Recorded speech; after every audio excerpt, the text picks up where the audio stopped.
తెలంగాణ రాజకీయాల్లో కాంగ్రెస్ బీఆర్ఎస్ మధ్య మాటల యుద్ధం మరింత వేడెక్కుతుంది. ఈసారి భారీ పరిశ్రమల శాఖ మంత్రి శ్రీధర్ బాబు చేసిన వ్యాఖ్యలు రాజకీయ వర్గాల్లో చర్చనీయాంశంగా మారాయి. కాంగ్రెస్ ప్రభుత్వం ప్రజల కోసం అభివృద్ధి కార్యక్రమాలు అమలు చేస్తుంటే బీఆర్ఎస్ నేతలు కేటీఆర్, హరీష్ రావులు మాత్రం అసత్య ప్రచారాలతో ప్రజలను తప్పుదోవ పట్టించే ప్రయత్నం చేస్తున్నారని మంత్రి ఆరోపించారు.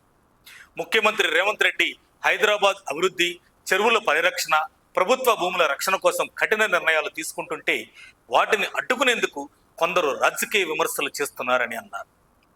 హైడ్రా చర్యలను ప్రజలు స్వాగతిస్తున్నారని, అక్రమ కబ్జాలను తొలగించి నగరాన్ని భవిష్యత్ తరాలకు అందించాలనే లక్ష్యంతో ప్రభుత్వం ముందుకు వెళుతుందని మంత్రి స్పష్టం చేశారు.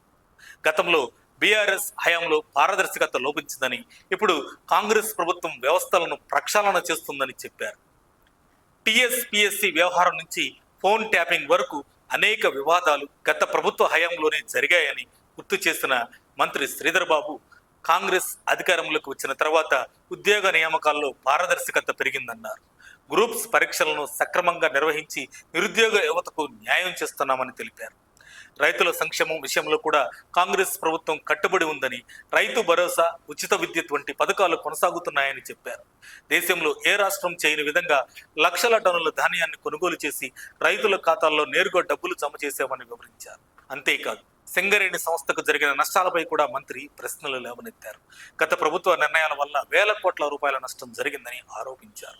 అదే సమయంలో కార్మికుల సంక్షేమం కోసం కాంగ్రెస్ ప్రభుత్వం కొత్త చర్యలు తీసుకుంటుందని చెప్పారు. చివరగా బీఆర్ఎస్ పై ఘాటు వ్యాఖ్యలు చేసిన శ్రీధర్ బాబు, ప్రజలు ఇప్పటికే మార్పును ఎన్నుకున్నారని, అభివృద్ధి రాజకీయాలకు మద్దతు ఇస్తున్నారని అన్నారు.